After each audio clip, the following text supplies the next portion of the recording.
Episode 60, Mythic Quest is autistic.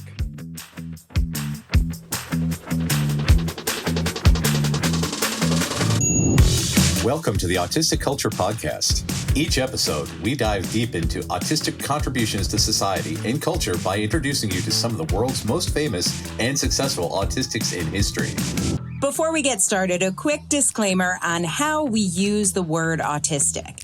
The purpose of this show is not to diagnose the people or characters we discuss as autistic. While some may have announced being autistic, what we're really sharing here is our observation of what is representative of autistic culture.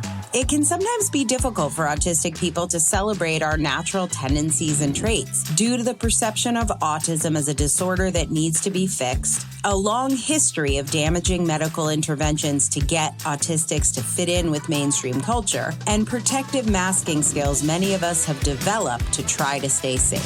Whether you are autistic or just love someone who is, your hosts, Dr. Angela Lauria, the linguistic autistic, and licensed psychological practitioner Matt Lowry, welcome you to take this time to be fully immersed in the language, values, traditions, norms, and identity of Autistica.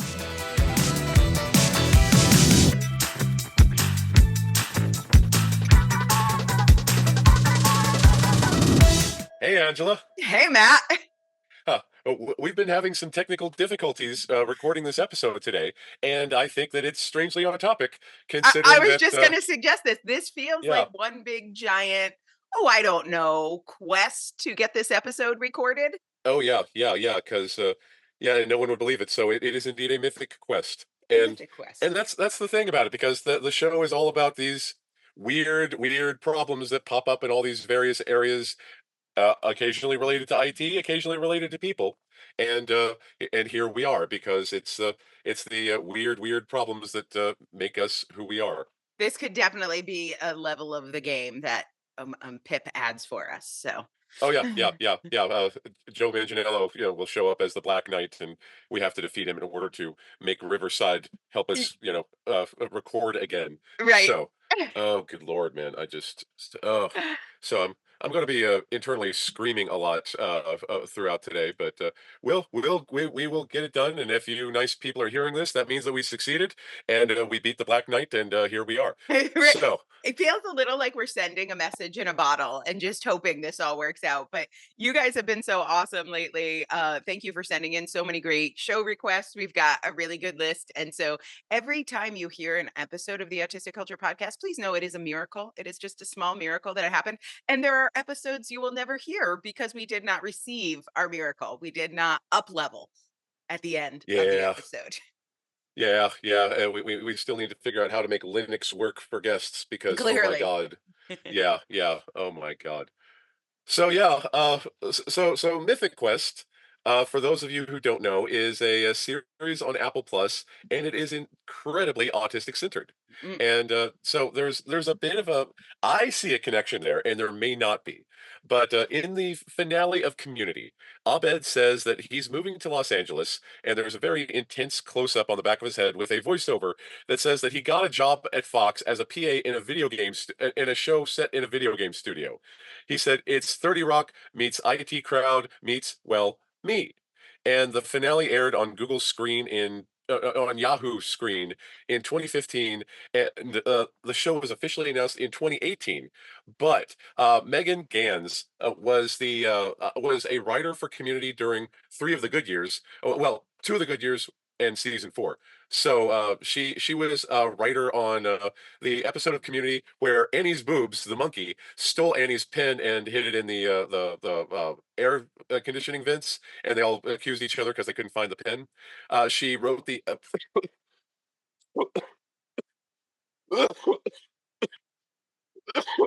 sorry, take 2. She wrote the episode intermediate documentary filmmaking, where Pierce called everyone to his hospital room and claimed that he was dying, with LeVar Burton, where Troy had the infamous, "I told Pierce I just wanted a picture. You can't disappoint a picture." And he was all freaked out because LeVar Burton showed up and was his hero. Yep. She did documentary filmmaking Redux with the episode with Luis Guzman.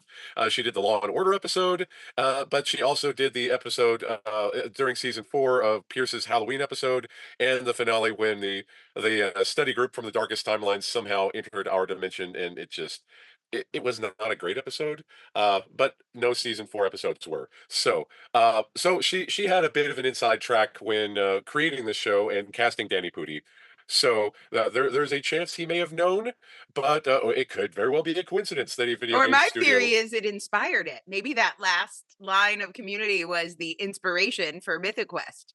could very well be, because according to there is a shocking lack of information on the internet about Mythic Quest. I am very surprised. I would think there would be Uber fans of that show. It I is would very I rabbit hole-y. expected it. I Yeah. expected it. There was a few Reddit threads about Poppy being autistic, and that's about it. So today's episode is going to be strictly all the information that we could talk about the show itself, This is Matt and and my opinion on a about TV other show. neat stuff. Yeah, Nice. yeah, exactly. And yeah, it Nick 3 there. I'm switching from one Wi-Fi to the other because hopefully this is better. But so anyway, take 3. So yeah, but some of the more interesting parts is that the other 2 executive producers, aside from Megan Gans, are Charlie Day and Robert McElhenney. And McElhaney. McElhenney. Love And Rob McElhaney. Not autistic. People tell me all the time, you think everyone's autistic. I do not think Rob McElhaney's autistic. well, that's the interesting thing because he was recently diagnosed with, quote, a host of neurodevelopmental disorders and learning disabilities. And The he plot thickens. Yeah, he said back in July that he was diagnosed with all of these things, and that he was going to have a podcast, the Always Sunny podcast, about it. But that podcast has never aired. He recorded the podcast back in July, and it has never aired. So that is very, very interesting. Ooh. So it is very Are popular. you an Always Sunny fan? Did you watch Always Oh Sunny? yes, yes, Yeah, yes. okay. And the show itself is very autistic humor driven. And Charlie Day has said in the past that he thinks that he's autistic. Oh, okay. And I don't know who Charlie Day is. I gotta look him up. But what do I know of his? he's Charlie Kelly on the show. He's the small guy with a very loud voice. He was Benny in the Lego Movie, Luigi in the Super Oh, Mario movie. okay. Screams a lot. He's a very, very interesting actor. I find him very entertaining. And his actual life, he is his father is a doctor, a retired professor of music history at Sal Virginia University, Newport, Salve Rhode Island. Regina. Yeah, that's near Yeah, where I grew up. A lot of people, it, a lot of my friends went to Salve Regina. his mother is a music teacher at the Penfield School. Let's see here. He was a paternal grandfather, changed family name from Del Giorno to Day to Well, assimilate during World War II. well thought Uh, through. he graduated from Portsmouth Abbey. Again, we have remarkably little information on Mythic Quest. So, All right. but yeah, but he let's see here. He majored in art history, active with the Onstagers student theater organization, gave a graduating commencement speech for Merrimack's graduating class, received an honorary PhD. He can play the piano, trombone, guitar, and harmonica, and has Damn. written or improvised most of the songs featured on It's Always Sunny in Philadelphia, No. including the Major Dayman episode, because it was originally like a Flash Gordon kind of riff between him and Glenn Howerton, but he turned it into a full-fledged opera because that is his way. Okay. And so, Interesting. and again, that's I fascinating have because thoughts. yeah. So we've got some very, very interesting family history of academia. We've got some very, very interesting history of all sorts of interesting stuff going on there. He likes to make Charlie Kelly, the character, more eccentric with each episode, including the fact that at first Charlie couldn't read, and then he could only read Irish, and it turns out that he spoke fluent Irish but not fluent English, which threw off everybody.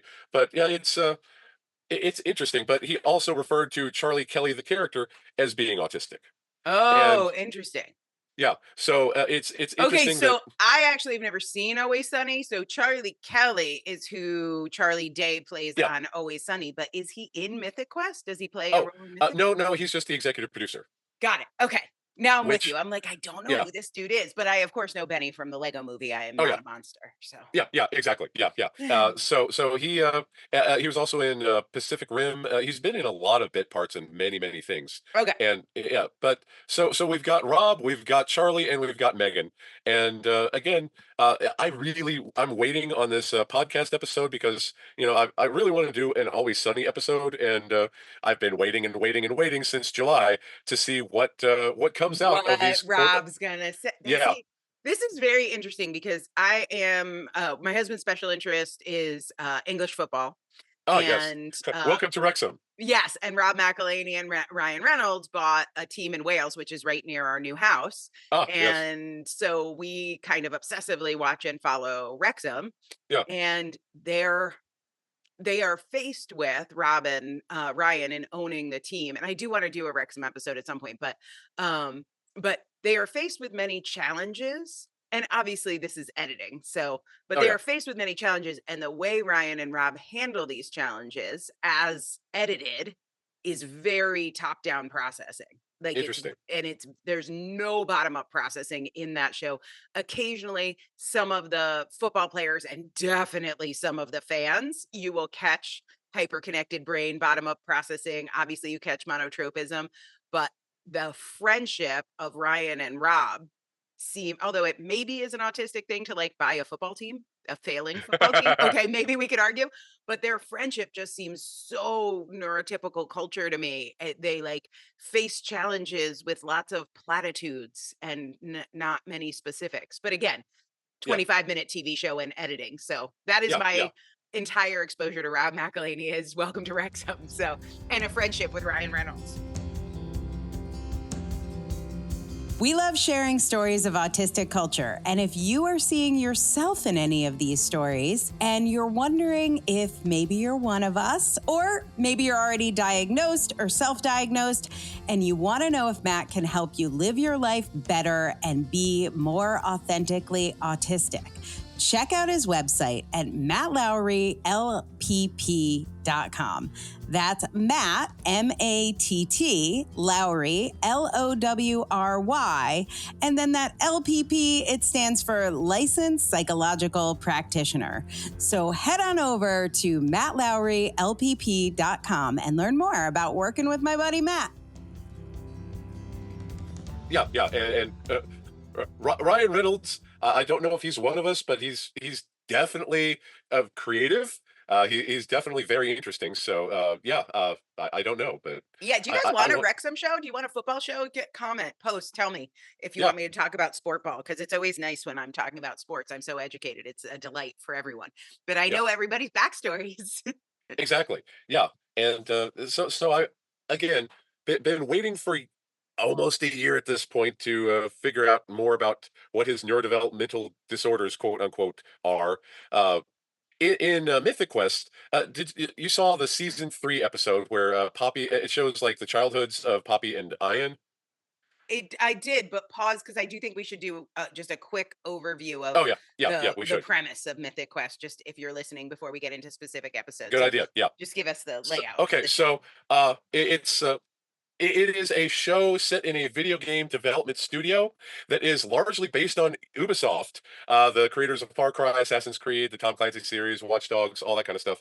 And they actually have their main headquarters in Canada, just like Montreal, yeah. Ubisoft. Mhm. Rob met with Ubisoft while creating the show, so there it is very much like a version of The Office, only with video games. So there's all these characters. Rob plays Ian, formerly Ian, which is the whole backstory there. But It's so good. he is this grandiose video game designer that has a massive ego that is easily shattered. But we'll talk about that in a minute. His now co-creator, formerly lead coder, Poppy Lee, is very autistic, almost explicitly so. And we are going to spend a lot of today talking about Poppy. I But mean, let's just talk yeah, about her all the time. Can we just stop yeah, briefly and mention my crush on Poppy? Does everybody have a crush on Poppy? she's You have a fantastic. crush on Poppy. Oh Tell me. yes, yeah, Okay, good. yeah. She's fantastic. Glad I'm not And the only one. yeah, yeah. I actually wonder. Her actress is Charlotte Nicdao, and she's Australian Filipino, and that she's she's very, very. I don't know if she's one of us. Again, I could find very, very little information about anyone. Which is horrifying for someone who loves information. But she brought the energy that the producers loved, but didn't quite line up with the character as it was written for the pilot. So they changed the character to match her. So No. Poppy Lee is based on Charlotte Nicdao. And considering that Charlotte, that Poppy has a lot of things like, for instance, some of the quotes that I have are Ian saying she'll sit in there for weeks perfecting code for no other reason but to do it. And Yeah. there's one time when Poppy screams, "I got confused. There were too many metaphors." And then another scene where she says, "Eye contact, physical contact. Why is everyone so obsessed with contact?" And Hmm. there's an episode where they had a girls' day out where they rented a tank to destroy cars. And it was very, very, very autistic coded for everybody because so some of the other characters include Rachel, a game tester. She's gay. She's in a relationship with Dana, also a game tester. Love those two. They're both very, very capable as far as coding, as far as everything goes. Also incredibly socially awkward. Rachel is far more socially awkward than Dana. But in the tank episode, they go out with Joe, David's assistant, Brad's former assistant, who is massively socially awkward, absolutely does not pick up on social cues, a very, very rabid go-getter. So they all, and she decides that they are all her friends because they spend time talking to her. And so they all drive a tank because she says, do you want to socialize? I will rent us a tank, as one does. Hmm. And so it's a fantastic bunch of episodes. They're all very, very, very autistic coded, but some of the other characters include, of course, Poppy, uh, David Hornsby from It's Always Sunny as David, the executive producer, who's always nervous, has issues with relationships, issues like asserting literally anything. Danny Pudi as Brad, who is pretty much the opposite of He's Abed. like the anti-Abed. He is. He It's is. like he's like super like slick and schmarmy, and he's like trying to sell ad sales, and he'll sell out and everything that Abed isn't. Exactly. And it's interesting to see where his character is going to go because when his brother shows up, his brother is even more anti-Abed. So it makes it causes the audience to wonder, what are Brad's true motivations? Is it masking? Is it compensation?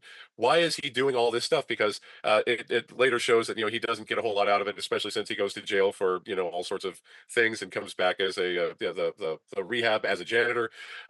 So it's a whole other thing. And then we got F. Murray Abraham as C.W. Longbottom. It's I mean, which he's name is better, his actual name or his character's exactly, name? I exactly. don't know. And man, he had some great arcs, especially like the arc when he was younger, because he actually his character sort of predicted the rise of online interactive gaming back, before such things were even possible. He was more of an outsider. He had issues with his relationships, but his character was ceremoniously killed off. So number one, it was during COVID, and Rob was deathly afraid that COVID would kill him. So they made an effort to keep him as far away from other cast members and the crew as possible because there were a lot of COVID outbreaks on the set. Mythic Quest is actually notable for having the most COVID outbreaks of any show produced during the COVID era. I didn't know that, but I feel like there will be film studies classes devoted to filming techniques during COVID. There's one scene in Mythic Quest where it's the highest balcony I've ever seen in any office, where a Oh yeah. speech is made to Oh keep yes. Yes. Rob makes a speech from this balcony, and like all the people are down there. I don't Yeah. know, maybe they put their masks on and took them off for filming or something, but he is like separated from everyone. And there's all these different kind of I mean, obviously it's a computer game, so you could do it, but Yeah. F. Murray Abraham kind of like zooms in for a meeting when Yeah. the Yeah. when the girls are testing a game, and he'll like zoom in. They did all these really creative things to get you to not notice, but I feel like there's going to be a part-time job spotting filming during COVID in classic films and TV shows. And they were the first to do a full-on quarantine episode using iPhones only, where the Oh, entire which is not cast. a good episode, but Yeah. Yeah. yes, it Yeah. was. Yes, I forgot about that Yeah. episode. Yeah, the Apple gave them 40 iPhones to record that, and that was the first of it, and the others followed. But after the COVID precautions ended, it turns out that F. Murray Abraham was still kept away from the cast because he had a habit of sexually harassing the women. So Which his character kind of did too. yeah, So yeah, that's yeah. perfect. Yeah, it was on topic, and that's the reason they finally killed him off. And it was a very touching episode because the character was a very beloved eccentric pervert. But F. Murray Abraham then became a legal liability. So uh, yeah, Well, it's very interesting yeah, because it's like just classic. If any of you have to work in corporate, yeah, there's always that guy who had yeah, this early career win, probably yeah, yeah, luck. By the way, the guy who had the luck is usually a white, straight, yeah, neurotypical dude, just because yeah, they seem to have extra luck since they're playing life on level easy. exactly. Um, and so that guy had some career win in 1987, Yeah, and so he's been promoted and promoted, and they like drag him out to events because he's sort of a celebrity, but he doesn't actually do any work, but he yeah, does throw monkey wrenches into shit. Like you've got yeah, your whole QA testing plan, and he'll come in and rewrite the script or whatever he's got to do. yeah, So whatever you had planned is going to get hijinks, but because he's got this cred from 1987, like it is a classic trope that I have had to live through and do yeah, the extra work created by these humans. And usually the only way to get them out is either like death or lawsuit. So yeah. Yeah, and that pretty much describes CW yeah, because well yeah, written. and his early success was actually the result of a meeting, I believe, with Ray Bradbury. Yeah, yeah, yeah. Yeah, yeah, and Yeah. Ray Bradbury says everything about this is terrible. Rewrite it like this, so he rewrote it like that, and then it became very great and apparently very Ray Bradbury like. And then he never did anything notable ever again, Hmm. and until Mythic Quest, in which he became the writer. Uh, this is the and also Carol, the HR person, who is she was in it sparsely for the first two, and she's essentially the neurotypical wrangler of all of the weirdos and having to deal with all of the weird interpersonal conflict and having to deal with you know all the sexual harassment, all the weird stuff that pops up. So she's the one. She's the HR person, right? Yeah, yeah. Yeah, yeah, yeah, yeah. If you are a TikToker, I'll put this in the show notes, but she reminds me so much of someone on TikTok now called HR Aaron. Ah, It's like just so good. yeah, yeah. And that's it's a very very character driven show. Because again, the game is called Mythic Quest, and It's gonna be it's like meta inside meta, and then sometimes for fun, they'll do a meta episode. exactly, exactly. Uh, Pause for coughs. Sorry about that. But yeah, yeah, and so they have weird things that show up. The first season has a really weird focus on Ian's son, which after season two is never seen again. Oh yeah. Yeah, I never thought about that. Okay. yeah, yeah. Pootie something. God, what is his name? Pootie Shoe. But Yeah, anyway, Booty Shoe. yeah, He was like Pootie Pie. yeah, yeah, yeah, Because exactly. basically Yeah, he was yeah, like a YouTuber who was 12, who was like the best Mythic Quest player, and then I don't remember anything else. There was yeah, another guy. Oh, the other guy was him. Oh, yeah, yeah, and then the exactly. tournament. Oh, Yeah, that was yeah, actually a great episode. I just yeah, got yeah. excited. Yeah, yeah, and for some reason, after season 2, they never really brought him back, and Yeah. I don't know if it's because the kid just aged up and now he's, like, 16 or 17 at this point, or, if they decided to go in a different direction, but Wait, yeah, could he come back in a future season? Are we dead? Is it over, or are they that still that's making that's good? that's an excellent question that I could not find out. There will be a season 4, I do know Okay, that. okay. So, but I don't know about, the status of the kid because, that's yeah, uh, yeah, they switched from, a focus from Ian being essentially a deadbeat dad to, a guy who just really has issues expressing himself. And again, it's it's one of those, again, I find it interesting that they frame Ian as having learning disabilities. Again, much like Rob in real life, where let's go to season 3, episode 7, which is one of my. It's the one that really really gets me every time because uh, there's when Rob is when Ian is growing up, he lives with his mom and his grandpa, and he has issues at school. His principal is Robert Picardo, the doctor from Voyager, and the principal is complaining that he doesn't pay attention, that he's thinking about fantasy worlds, that he's not doing his work, and he says, "Well, I can't concentrate, I can't learn, I'm just dumb," and his mom says, "No, you're not dumb, you just think differently," and so she takes it to a craft store, and there's this somewhat heartwarming moment where she starts throwing craft supplies up in the air and he starts, imagining this great universe. And then, it shows in real life where she's sort of having a manic episode. And it's very, very concerning that she's having a manic episode. And the next day, Ian wakes up and he's done this project overnight. The stove is on, everything is burned. He goes to see his mom. His mom can't get out of bed because she's too tired. So he walks to school and he needed a late pass. He tells the principal that she's having a bed day. Oh. And it's very, very sad because the principal has to call the CPS and he's removed from his mother's custody. And that Okay. leads into, all the stuff that leads to Ian's issues as a parent. And so again, it's tied to whatever neurodevelopmental disorders Rob might have in real life. Hmm. Because I really want to know about this. But on the other hand, this is sort of the episode that cements Poppy as being autistic, because as a kid she wants to play video games, specifically Final Fantasy, but her mom wants her to go have friends. Her mom keeps comparing her to her very social sister, Tracy, and all she wants is the internet so she can find a walkthrough for Final Fantasy. And her parents have an argument where mom says all she wants to do is sit and stare at a screen. How will she ever have any friends? And her dad says, I worry about her too. She's just a bit different. If I'm not her friend, who will be? So Poppy overhears this and decides to practice for this piano recital. Her dad promises her anything except the internet if she passes this recital, because the recital is essentially a video game boss. And they say, if you beat the boss, you can get anything you want. So Oh, she not passes the really, recital. but that's how Yeah, she sets it up in her head. She's like, I will exactly. make this a video game and I will accomplish this challenge. Exactly. So she said that she wants a bicycle, quote, to play outside with my friends. So Wholesome. the parents are very, very happy that she apparently has friends. They buy her a bicycle, and in the last moments of the episode, she says, "Bye, I'm going outside to play with Tracy." And then as she passes Tracy, she says, "Eat shit, Tracy," and then she rides to the library so she can get online. And then This is the way. yeah, yeah, yeah, because again, she doesn't want to socialize. She wants to go to the internet and learn. So she goes to the library, our sacred of all Or sacreds. socialize with people who share our special interests on the Exactly. internet, which is Oh, where friends should be. exactly. And that's the internet is how she finds Ian.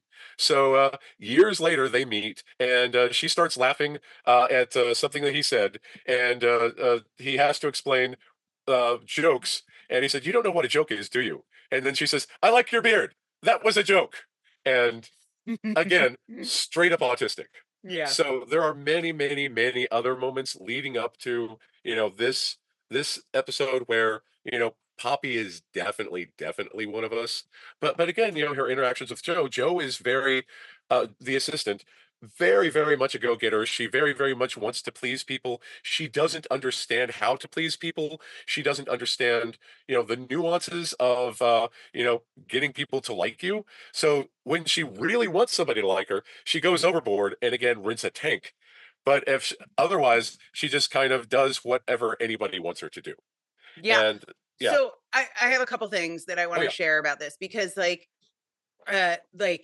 autistic culture is built into Poppy's leadership style and particularly as a woman. So and a woman in STEM, which like is I think an important thing to note. So oh yes, there's a central conflict through all of Mythic Quest, which is whose vision. oh So yes, Ian has a vision for this game and Poppy builds it. yeah, And then the game, just like any creative project, evolves. And Poppy's growth as a leader and her confidence and her belief in herself also grows. And she wants to do it her way. She starts to create rules and systems for how to manage her yes, team because she runs the yes, developers, right? Like yes, she's actually the doer. And if anything, I would say Ian represents more ADHD or ADHD yeah, culture, yeah, like lots of creativity, big ideas, bigger than big ideas. But Poppy is in systems, details, steps, plans, bottom up processing. How do we make this impossible yeah, thing that is Ian's vision happen? And then I have had this exact relationship with many bosses and supervisors, whatever, She is not an equal. She is his employee. He was an adult when she met him, and she was a student at Oh yeah, MIT or whatever. yeah, And so there's this power play, and autistic people, because we have this is my theory of why it's part of our culture. We've been rejected so much for our yeah, different communication styles and for the questions that we have to ask for clarification and things like that. That when we finally get this popular, attractive visionary who's like, will you do all this labor and stay up 24 hours a day for the yeah, next 10 to 15 years of your life? Our answer, as a woman who had a lot of goals, my answer was always yes. yeah, Stay yeah, up 24 hours for a decade to please you and to make your dreams come true? yeah. Yes, I can. She will do it until she can do it no more. And again, she code. Well, that's the whole thing. Like with Project Hera, because they split off for a moment to try to Ian wanted to do something, Poppy wanted to do something else. So Poppy ended up creating this massively, massively, massively coded, world with intricate interaction, but no plot. Right. Because again, it was how can we change the environment? How can we interact with the environment? How can we do these variables? And it turned out to be this great, great sandbox game, but again, didn't have the mythic quest to it. Right. And yeah, So and that's the thing. this is the She's yeah, beauty of neurodiversity, right? yeah, I don't know if you ever get the criticism. Somebody actually in the autistic culture, autistic connections Facebook group pinged us for this. They were like, I tried to listen to your first episode, but it's too elitist. It's too pro autism. And we're like, why, yes, it is. We're the yeah. PR That's department for autism. yeah, yeah. That's really the whole point of the show. Right. But Welcome.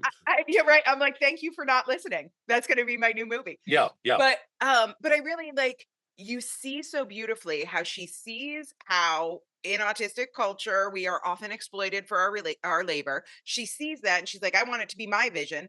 But the truth is that partnership with like someone who has that creative vision but no details, yeah, who can see the forest through the trees but cannot see the trees, yeah, like their partnership is an expression of neurodiversity. yeah.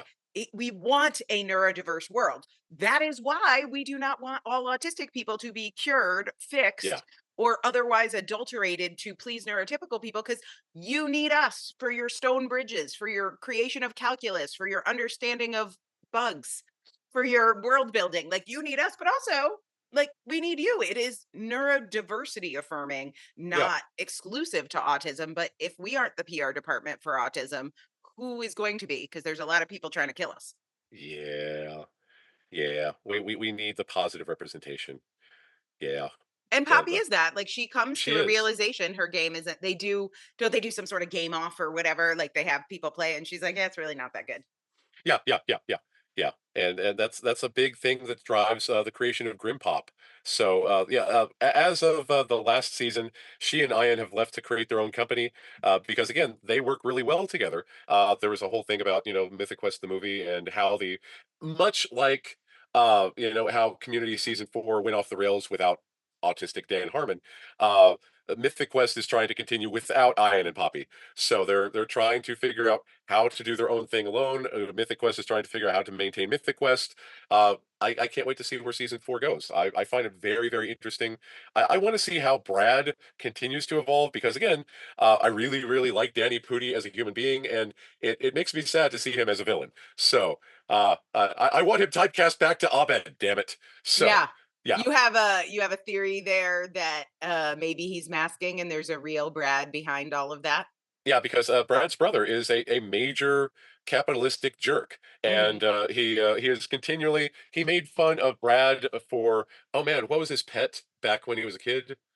Uh, Oh, the and he made that was like the very first scene. He comes yeah, in making fun of him the first time you meet Brad's brother. yeah, yeah, yeah. I don't Something remember about what him it being was, far too but sensitive, and that he it's cried or something. And yeah, he definitely thought it was the funniest thing in the world. Zach was his yeah. brother's name, but I don't remember. So Brad has endeavored to make himself successful at any cost, and he had a very high cost because again it cost him his job, it cost him his standing. Although thanks to being in jail, it caused his PR to raise because of social manipulation and that kind of stuff. But yeah, it's So but I really want to let's see where take that a goes. can we take a little side journey? Obviously, Go there's for it. confidentiality with your patients, so these can be generalizations. But I All my wonder. clients are named Bob, coincidentally. Okay, Go great. on. Perfect. Bob is great. Yeah. That's a perfect update. So this is my question. Yes. Someone before, especially people who are diagnosed as adults, in order to survive, we all, any neurotype, we all create personas that work for us. And Brad, no matter what, has a very clear persona that's worked for him. And then there are things that happen in our lives that can change those personas. Maybe it's a car accident or a cancer diagnosis or becoming Yeah. a parent or something like that. But one of those things is an autism diagnosis Oh, yes. that dramatically changes how you express yourself in the world. And I think there's a process. I wonder if you can share of I don't know. You know how there's the 9 stages of grief or Oh, whatever yeah. they are. Elizabeth Kubler-Ross, the 7 stages of grief. I don't know how many stages there are, but whatever they are, I don't follow those stages. Mine are very different. But it's like there's the day you get a diagnosis and you're like, I'm going to tell everyone, and then they're going to be super excited. And my mom's going to be like, this explains so much. Happy Aunt Mitzvah. And then that doesn't happen. And most people don't want you to talk about it. And then you're like, maybe it doesn't matter. And then a lot of times people come to me to write a book about their autism diagnosis 3 or 4 months in. And I'm always like, you're not ready to write that book yet. I Oh, God, want the no. book. But Yeah. for me, it was a 10-year process. I Yeah. am a very slow processor. But Yeah. at the end of that process, not that it's not always going on, but you have, I think, in some ways, a very different personality. So I just wonder if you can talk about that journey and how you've seen your clients change from maybe being schmarmy like Brad to being, I don't know, more chill, or how does it work? You've seen more Well, people. I just have my experience. I've known several people who thought themselves to be narcissists or sociopaths because they don't really relate to other people. But once, talking about the whole autism thing, it turns out that they don't necessarily relate to human beings, but they love animals. Or there's a select like 2 or 3 human beings that they really like, that they actually care about, or that they don't. They have the image of not caring about, but again, they do things. One of my favorite people in the world, who is no longer on this planet, he was a very, very surly man, and he claimed he had no friends, and he claimed he didn't want any friends, and he claimed that when he was going to die, he wanted his casket surrounded by cacti, so that people around around the casket would Prickly? get pricked. Yeah, and Yeah. he wanted to be buried face down with his ass in the air and ass uncovered so they could kiss his ass. And Kind of like the guy. he's he was one of my favorite people in the world, and he just collected X-Men action figures and Johnny Cash trains, and he just wanted a friend, and he just wanted to talk about his special interests, and he just wanted to. He was hurt by the world a lot, and hurt people recoil from the world, and hurt people focus on how not to be hurt, and if that means acquiring power or acquiring stability or acquiring a cave in the Netherlands so that no one can hurt you, that's a big thing. And that is a big precursor to finding out that you might be autistic, because that we are often hurt by the world. We have complex PTSD so often that neurotypical evaluators have a hard time telling what's autism and what's CPTSD, because again, they can only identify autistic people when we are in distress. I'm doing an upcoming training with Learn, Play, Thrive about how to do an autism affirming diagnosis, and we have Hmm. a big chunk about how most neurotypicals use the phrase "quote wear them down," especially for women. Yeah, you talked about this on Yeah, Neurodiversity University. Can you tell the story, or Neurodiversity podcast? yeah. Um, can you tell the story about the wind and the sun that you shared on Oh, that? oh, yeah, yeah. Okay, so there's this parable, and so the wind and the sun are talking, and they have a bet. And there's this man walking down a street, and the man wears the coat, and the wind says, "Hey, I bet you that I can make the man take off his coat faster than you." And the sun says, "All right, you're on."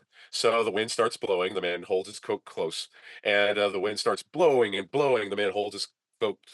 Very closer, so the wind just pulls in rain and lightning, and it's blowing and it's hailing, and the man just huddles under the coat and just freezes and just pulls the coat so tight to be protected. And the wind says, "Ah, yeah, that's impossible. You give it a shot." And the sun comes out. And the sun just is naturally warm and just becomes warmer and brighter, and the weather improves. And the man says, "Oh, that's nice." And he takes off his coat to bask in the sun. And this is the approach that people really, really need for autism evaluations, because again, the classic approach of using 17 to 18 hours of testing to wear somebody down in theory to make people drop their mask God, that's horrifying and often inefficient because again, you still end up with, well, you made eye contact and you drove a car here, so you can't possibly be autistic, Right. like Poppy. Thanks for Uh, the 18 hours. Yeah. exactly, exactly. I mean, here's the thing for me with Poppy, you could see this sort of I don't know, in many ways compliance. She's Yeah, very deferential, especially at the beginning of her career to Ian. And as she grows in her career, she demands more and more equity, yeah, which I think like evolves beautifully in the show. But that also comes with a certain amount of success and privilege. Like that game was making money. yeah, And she went to MIT for Christ's sake. yeah, So yeah, like here's a woman of color, but obviously extremely smart in a Western culture, like has a way to get to MIT from Australia. Like there's a lot of things that go right there. yeah, But for a lot of autistic, I will speak for autistic women. I don't have any right to, but I feel like for a lot of autistic women, what happens is they are stuck in that Poppy role, but without Poppy's paycheck. And so they're deferential for, let's say, 10, 15 years. yeah, And then they go into burnout, shutdown, meltdown. Then they get their diagnosis. And it's this discovery of like, wait, maybe I'm not a nice deferential girl who exists to be the wind beneath my wings right. for my rich white guy boss who Yeah, is making 10 times what I'm making, which was the yeah, case for Poppy until she put her foot down. So, exactly. how much privilege does it take to, with or without a diagnosis, be able to claim your worth, claim your value? I'll find some other creator to partner with if you don't want to pay me what I'm worth. That's a lot of privilege if you're just Yeah. trying to make sure your, I don't know, bills get paid that month. Yeah, and that's a big thing about changing careers or even being able to stand up for yourself when you're trying to survive. And if you're reliant upon the corporate overlords, it's hard to challenge them. It's hard to stand up for yourself because that's what leads to the burnout. It's Right. it's So a then crushing you're place. burned out, you get your diagnosis, you're like, awesome. Dr. Devin Price told me the answer to all of this is unmasking. Oh yeah, So I'm going to unmask now. Well, you show back up at work. And for a lot of people, your unmasked self at work is not getting you a promotion. yeah, Things are not going to go necessarily the way you think. So that discovery process of how do you, after being, worn down by the wind for so many years, yeah. how do you find out who you truly are? How long does it take in your experience? What what kind of a ride is it? In my experience with especially with women and even in my own experience coming out, you burn a lot of bridges because people want the image that they have of you, not the person that you really are. Mm. And if people go through life thinking that you're one way and relate to the mask, they want to continue relating to the mask.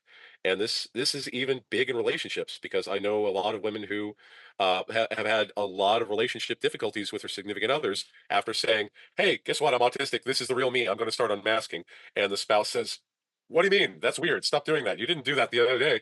And then they say, "Well, this is who I really am. I really want to be myself, especially while at home." And they say, "No, don't do that. That's weird. Stop that."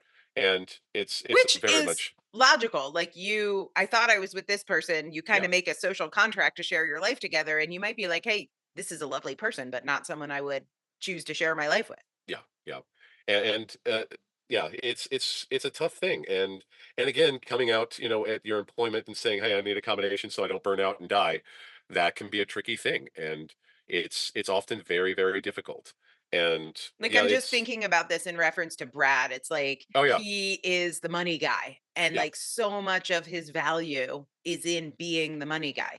yeah, But if that is a role that he created in order to not be rejected after all of the abuse from his brother, which came from somewhere, we yeah, don't necessarily have all that backstory, or I don't remember it right now. But yeah, if he's created this persona to keep him safe and welcome and have a community of people that find him valuable. And then he were to go through a diagnosis process where he was like, you know what? It doesn't feel great for everybody to be relying on me for these things. This amount of pressure sends me into burnout. This amount of pressure is exhausting. Well, his biggest fear, I am guessing, would be I won't be loved. I yeah, won't be accepted. And he's not wrong. yeah. And that's the thing because his relationship with Joe shows that he's not a sociopath. He actually cares about Joe. He doesn't like to show that he cares about Joe because, again, the constant hurt from his brother, and he has to be strong. He has to, not have empathy. But he shows care for her and that he sets up systems so that she can still advance after, he makes his, public sacrifice to take responsibility for all the, the weird money stuff that going down. So, it's he's a very complex character, and I really, really hope they continue to help Brad, or to continue to make Brad evolve, Mm. because uh, that's the thing about a good show. It plays into the character. It plays into the strength of the actors playing the characters. And as we established on the community episode, Danny Pudi was apparently diagnosed autistic. So with all the understanding, especially with Poppy being explicitly autistic, with Joe, with the And Joe is she the blonde girl who's his assistant? She's like yeah, his, and then she gets promoted or yeah, she yeah. becomes She's the dangerous. rabid go-getter who does anything in order to get the approval of the people Right. above her. Yeah, Right. Oh, right, yeah. right. Yes, I remember now. I love her. When autistic people find a special interest, they go deep and have a lot of knowledge, even if they don't have that formal education background to go with it. If you want to capture your spin in a book, check out Angela's work at differencepress.com, differencepress.com, and find out more about becoming an author and establishing your credibility with a book. So yeah, I mean, there are not only autistic traits and autistic culture represented like clearly in the show, Oh but yeah. also in the fan culture around the game. Yeah, yeah, and that's the thing, because a lot of the episodes deal with how to deal with. For instance, there's an episode where it turns out that there were a lot of Nazis playing, so they had to.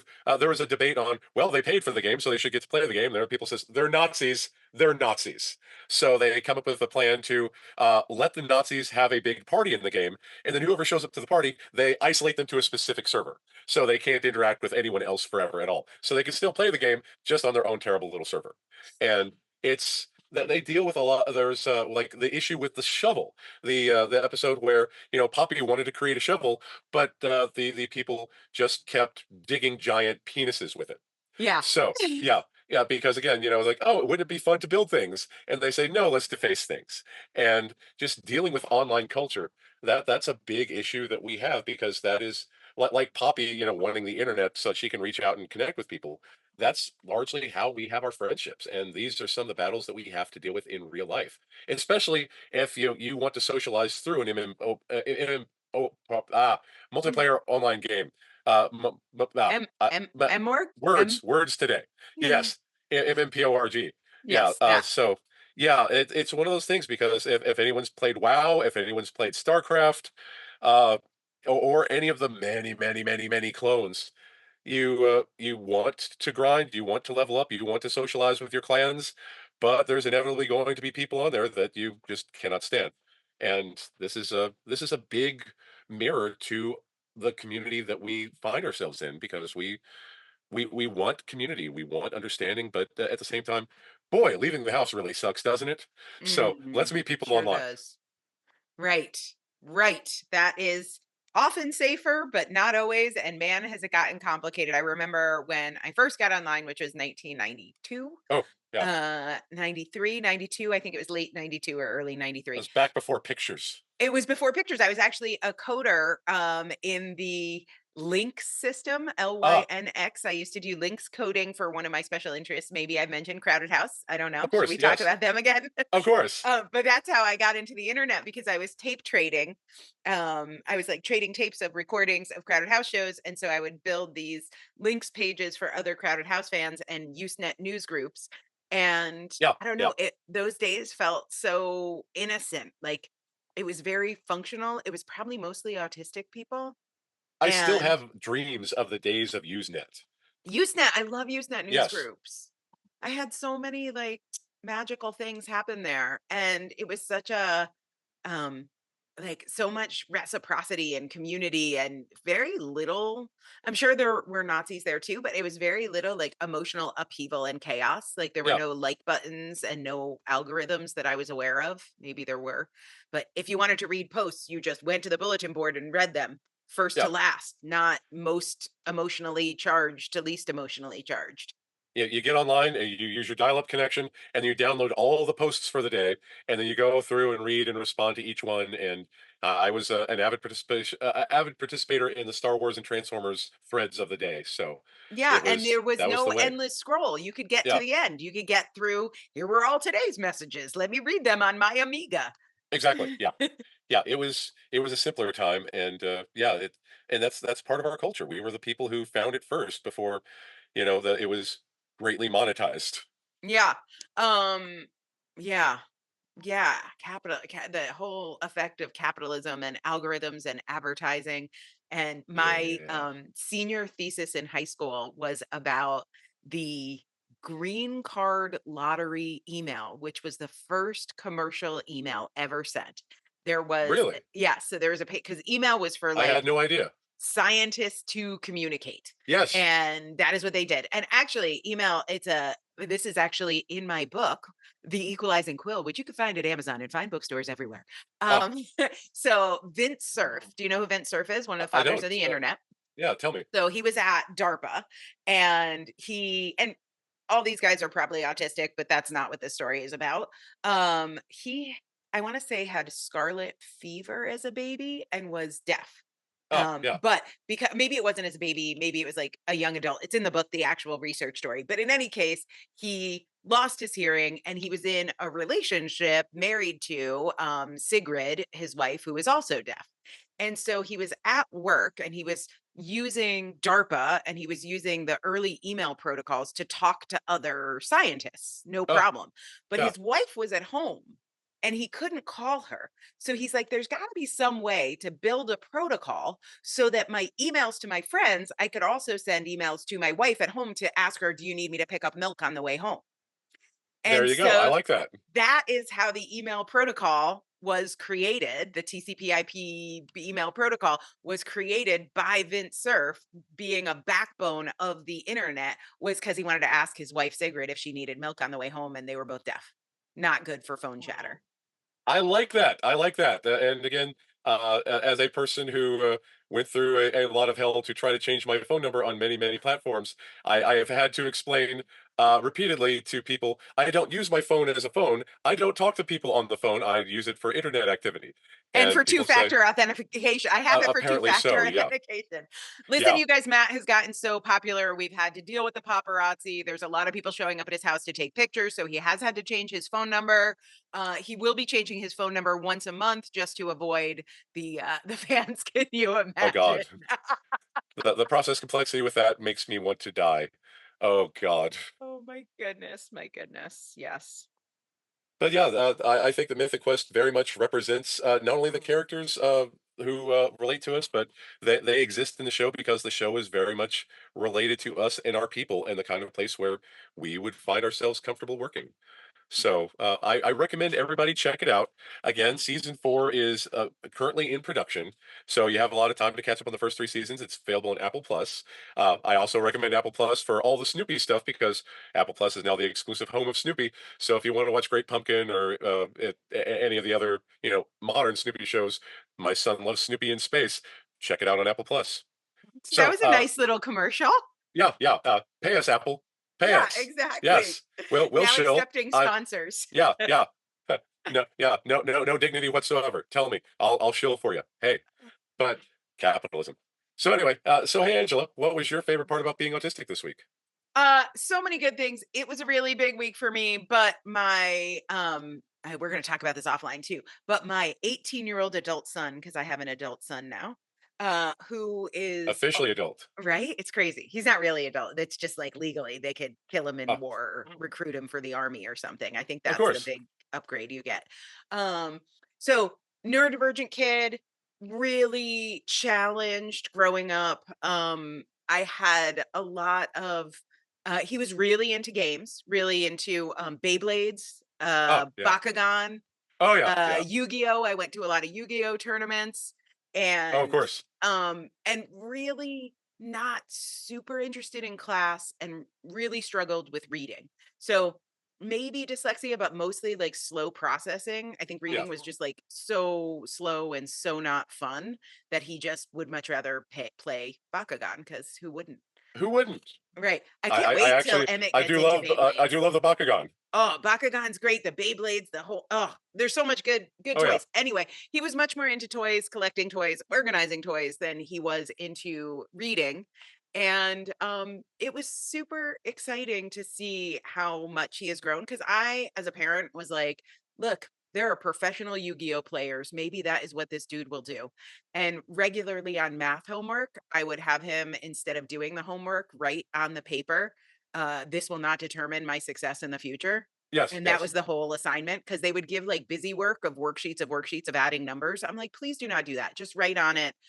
Please give me an F. I am aware this has no impact on my future success. yes, yes, But or self-worth. But or yes, self-worth. Yeah. So we would yeah, just write that as the assignment and confuse his teacher. So when he was 10, he wrote a book with a YouTube creator, I think the first creator to get a million followers. First guy to oh get a wow, million followers. What the Buck, Mike Buckley, amazing guy. And Jesse co-authored a book about starting a YouTube channel as a kid when he was 10. He made a vision board, I think when he was like 11 or 12, about meeting famous YouTubers. And then like the next that's awesome. day, I have to tell you a story. It's a Kentucky story. So the next day we had a house we rented. We were living in one house. We were renting out our old house.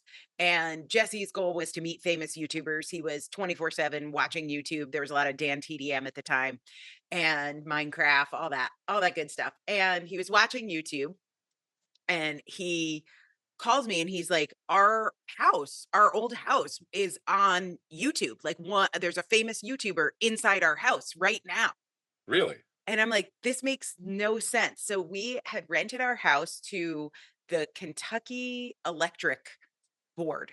So Kentucky had partnered with DC. We were in downtown That's DC interesting. and they sent these guys from Kentucky to work on our power lines in DC, or like Yeah, DC rented the Kentucky power guys.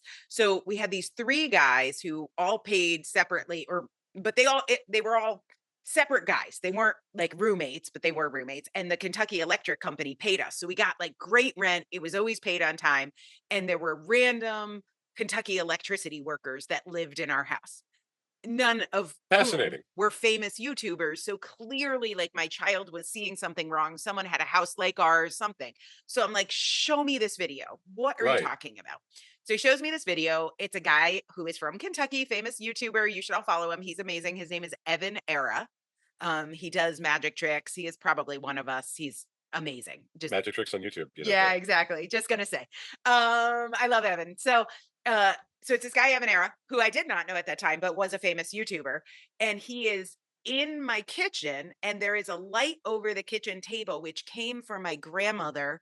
It's like a Tiffany's stained glass light. And my Oh yeah. grandmother died and she left me this. This is my autistic grandmother. She used to collect glass. So this was like a super collector magical lamp. Say in the comments if you also collect antique lamps and stained glass because I found that to be the case.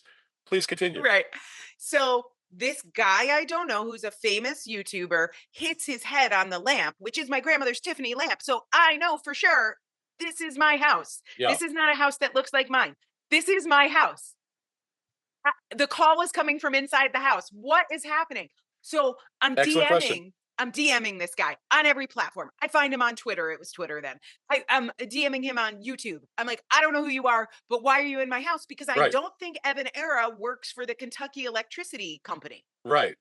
So now I've decided there's a conspiracy. The Kentucky Electricity employees have set up my house on Airbnb. They're all secretly renting a Motel 6. I don't know if anybody else can catastrophize this, but I have come up with like a whole scenario. They're all renting one room at a Motel 6. They are renting my house out for $10,000 a month on Airbnb. They're taking the money, they're collecting it. There's criminals staying at my house. I'm going to lose my house. It's going to be repossessed. There's probably murders and porns happening at my house. I'm like, what is happening? I'm calling the guy. The guy who lives in this house is not returning my call. Like the electricity guys. I'm calling the electricity company. I'm DMing Evan Era. I am losing my mind. Right. Why is my house on YouTube? Right. None of this makes sense. And Evan Era writes back eventually after he's finished filming his YouTubes from my home. And he's like, oh, yeah, I forget the guy's name now. Bob, who is renting your house, is my best friend from high school. I'm from Kentucky. I was his best man. And he told me I could stay here this weekend because they're out of town.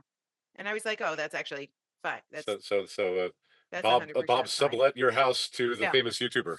Nah, he just let his friend crash there for the weekend, which was completely cool with me. And I was like, well, in that case, you're my son's favorite famous YouTuber. Could we just come over and meet you and make Right, videos right. together? Yeah, yeah, So yeah. then 15 minutes later, we were at our old house hanging out with a famous YouTuber making videos together. And Wow. Evan is still, now he's on TikTok too. He's still a famous YouTuber. He is amazing. He is my friend. He's also a children's book author. We're going to work on a book project at some point. Neat. That is how Jesse like manifested. He did this vision board and he's like, I will meet a famous YouTuber. And then the famous YouTuber was at our house. That that No. That's the thing. The lesson here is that as long as you stay home long enough, everybody that you ever want will eventually come to you. Right. Yeah, Exactly. That is the goal. So anyway, yeah, my favorite thing about being autistic this week is surviving 18 years of raising a kid. I'm very excited now for the next 18 years of raising a young adult. But raising neurodivergent kids is not for the faint of heart. And yeah.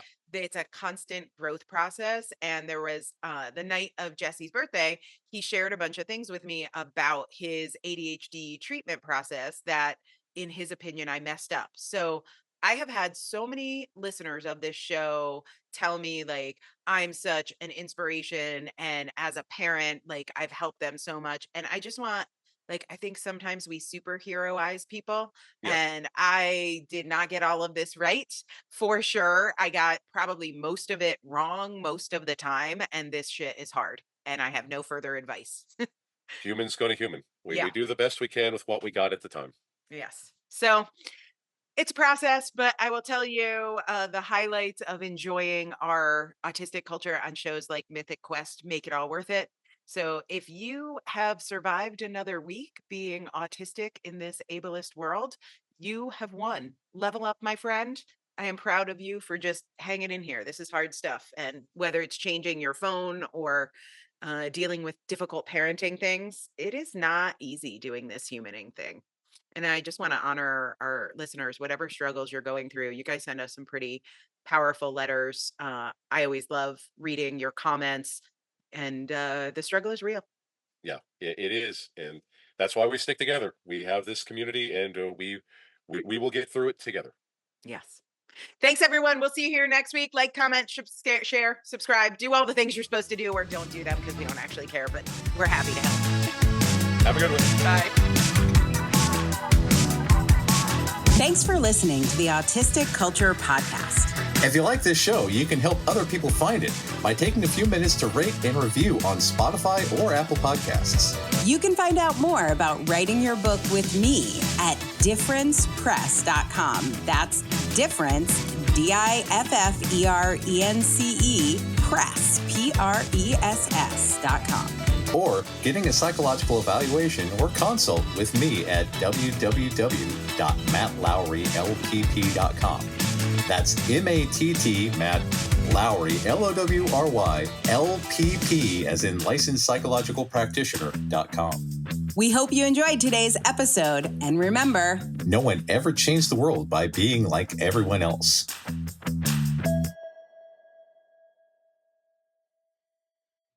special thanks to our content manager, River Robbins, and Aaron Stoner, our producer, for making us look and sound good.